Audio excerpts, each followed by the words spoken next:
It was probably 2 weeks ago. You know, I was playing around with one of my planes. I posted a video on YouTube, and there was a comment that somebody made that you know, because I'm starting to acquire, you know, a few more here and there, that you know, I'm starting to become a scratch build junkie. Yeah, there's a lot of truth to that. And actually, because of that, I just wanted to show you guys just, you know, some of the planes I've put together. I'm still working on some of them. There's some of them I need to get back to, but I figured I'd give you a little tour of the, you know, some of the planes that I've got. The first plane that I made, it was from the Flying Wing from ExperimentalAirlines. This one here, it's got the red on the top and the yellow on the bottom, just like Ed's. I thought it was really cool. This was the first one well, this was the second one I made. The first one I made, I tried and it crashed miserably. So I went ahead and made this one. I was gonna fly it, but I ended up stripping the parts off it for something else. That's another story. But okay, so we have Flying Wing. I don't remember what was next after that, so we'll just kind of start with what I've got here in the living room. I've got, this is my triangular fuselage plane. I believe these were 2 1/4 by 2 1/4. They're on the inside. I colored it with black packing tape. My triangular fuselage plane I've kind of set on the back burner for right now, just because you know, the flying skills that I've got right now aren't really that good. I'm getting better. I put this one aside because I was concerned that, you know, when I bring it in for a landing, you know, will the pointy nose here on the bottom catch the grass, and then, you know, nose up. Or what, you know, whatnot, because the places I fly around here, I don't have any like side streets that I could land on. You know, if I had a side street, you know, that I could land on, you know, especially like what Mr. West has, I've seen on his videos. He's got that neat little area. He's got, you know, long side strip. You know, he's got, you know, where he can land his planes. Daisy 8 Luke, you got that little side street there off the interstate. I've seen you land right there, little cul-de-sac. That's something I don't have, so I've got a lot of grass. So I was just kind of concerned about that. Because of my experience with the one of the other planes I'm going to show you here in a little bit, I do think that this is going to be extended out, just like Ed had suggested with the other plane. So I want to come back to this one. I just don't know when yet, but I really like this one. Okay. Now, we're going to get into this one over here. I'm going to bring the camera over here a second. The part here I'm going to show you, Mr. West, I think you're going to kind of like this part, because this is certainly in direct reference to you. We've got my if I could talk, man, I wish I could talk. I've got my first attempt at the Foamboard FB drone. When I first did this one, let me set that aside for a second. When I first did this one, the entire thing was white, and when I had done the supports back here, you know, I put black packing tape over them. Then I got looking at that black. I was like, you know, it really needs a little more black. So I put black on the nose cone. It was actually on this one. It was square, but then when I had looked more at your videos, you had a rounded one. Okay, well, that I really like the look of that, so that's what I did. I've got the round nose here on the front. I got black here, black here, black here. I've got black on my elevator, black on the they're on the back of the vertical stabilizers. And I think it really looks neat with the black and the white. Here on the bottom, I did something similar to what you did. I've got the wheels on the bottom. I think I need to do something to make them, you know, not quite so wobbly. they kind of turn a little bit, and I think it's just because the axle that I've used is a smaller diameter than the inside hole of the wheels. You know, when I get the chance to work on that again, I'll change that.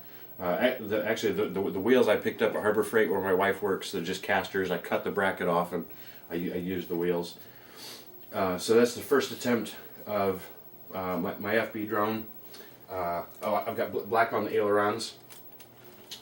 I really think it looked pretty cool with the white and the black. But see, the problem that I ran into is that I really liked what you had done with the digital camo duct tape that you put on your FB drone. So how do I solve that problem? Over here. I make another one. The fuselage on this one, it's a bit smaller than what's on the other one. I think this one more matches what you've done. As you can see, I still have to cut it down, you know, for the center of gravity to be, you know, perfect. But I went ahead and just did the whole thing. Excuse me, because I had it ready. But I've got my two carbon fiber arrow shafts on here. Can you bring the camera around here? Like here on the side. Yep.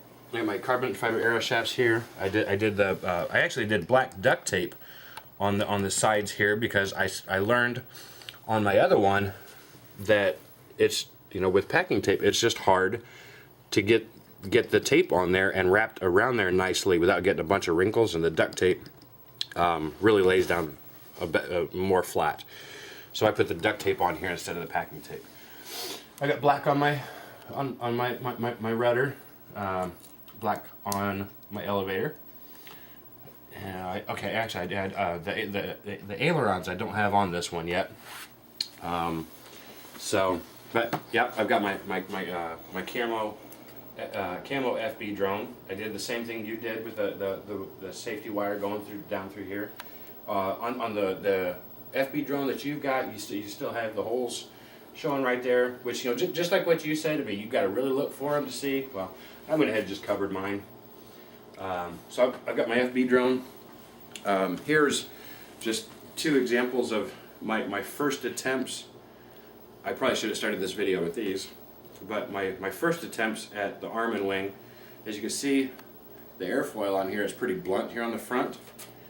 And again, you know, it's a little better, but it creases real hard. Now, the reason why was because I didn't peel the paper off the inside. Well, that was a lesson learned.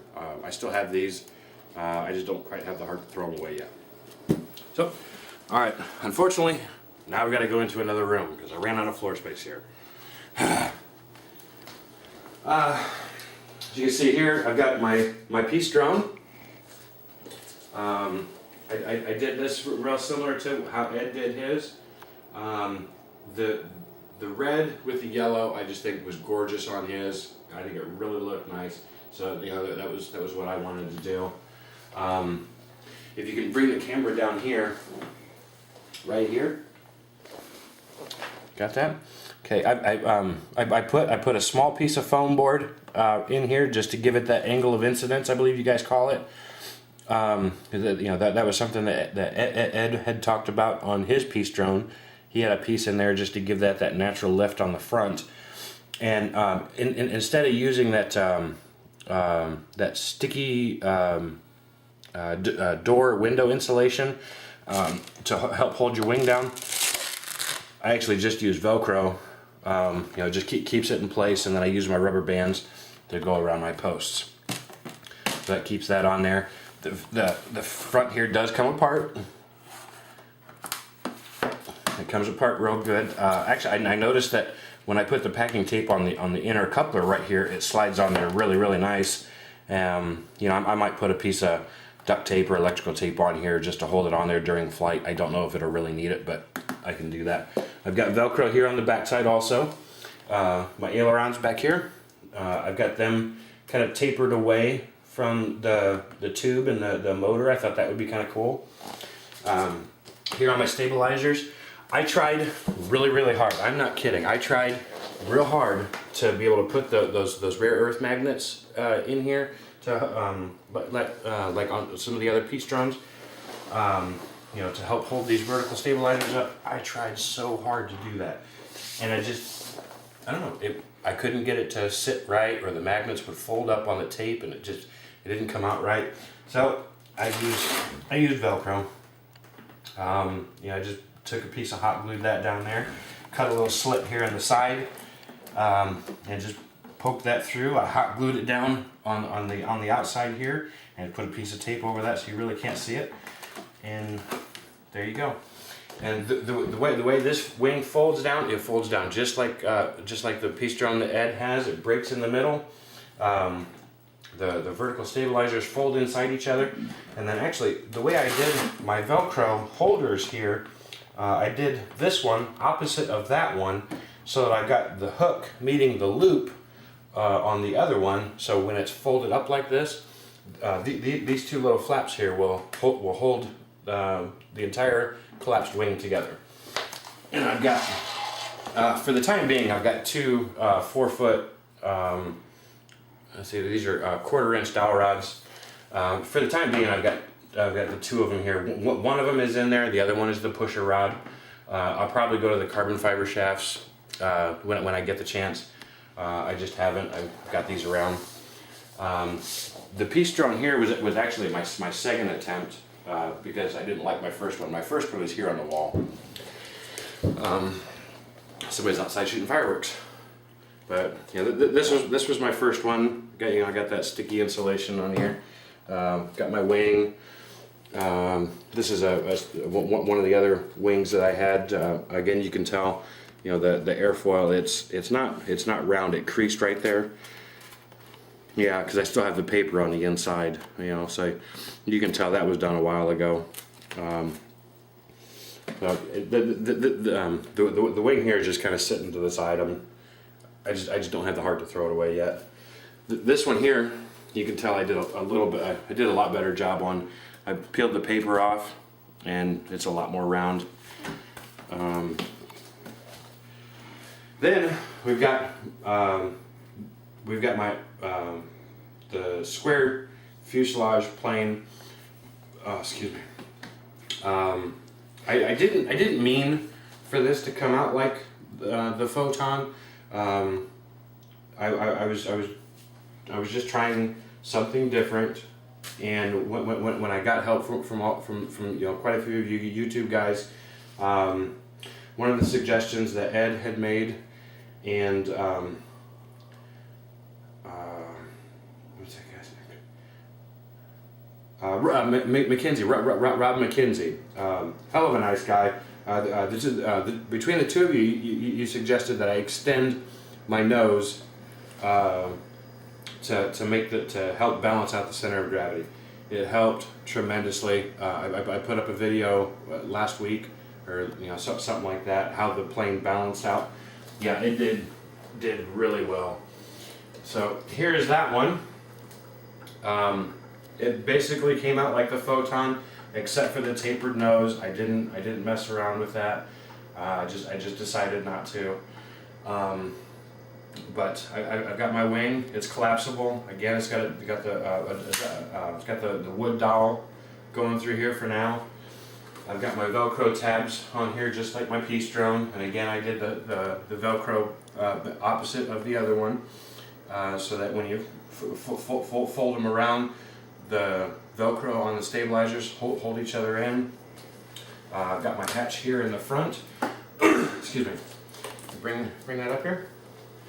I got my hatch here in the front. I reinforced this a little bit. I do have a rare earth magnet right here and up here to help hold that hatch closed. There's my wiring for my battery and my BEC. I put a little piece of Velcro down here to hold my battery in. I do want to put a little Velcro strap in here to hold the battery to the Velcro down in there. And then I put a couple pieces of foam up here to help hold the battery down. And I probably can't really see it on the camera, but if you look down here, you see there's a stack of white. I don't know. Can you see that on there? Mm-hmm. You got that? Okay. There's a little stack of foamboard that I had cut on top of each other, and I glued that in there. And that's actually a battery stop, so that if something bad happens and it comes in, the battery's not going to slide forward into the motor. You see here, I've got my the two wing mounts. I didn't have any of the smaller carbon fiber rods that Ed had talked about in his videos. I really wish I'd have just gone out and bought some, but I used a couple carbon fiber arrows, and they go from up here to about back here. But I got my rubber bands wrapped around here. I do have 2 rubber bands underneath to hold them up and to act as a holder on there. Got my 2 wires here for my ailerons coming up. They're draped down on the underside here. I've got my servos all hooked up here. I've got my speed control mounted back here, which was actually probably a bit of the problem why the center of gravity was kind of screwy to begin with, just because I had so much extra weight back here. Now, you know, when the time comes and I make another one, I've learned so much from making this one plane that the next one ought to be pretty easy. I've got my, move this rubber band up here. This is just a little access compartment to my receiver and some of the other wires down here. On this hatch here, I've got my receiver mounted to a piece of Velcro right there. So all I got to do is just pop the wire off the receiver for the satellite receiver. I can open this all the way up. I can disconnect the receiver entirely from this flap, and I can do whatever I need to do there. It also in here gives me access to my BECs, just the wires are long enough they run up here. So that's on there, and I just put a little rubber band on there to help keep them closed. I do have a couple of zip ties mounted here on the sides. It's just to help hold the wires off to the side.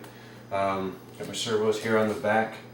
And actually, the way this plane sits right now, this sucker is ready to go. I should have taken it out today, but I didn't. I don't know why, I didn't.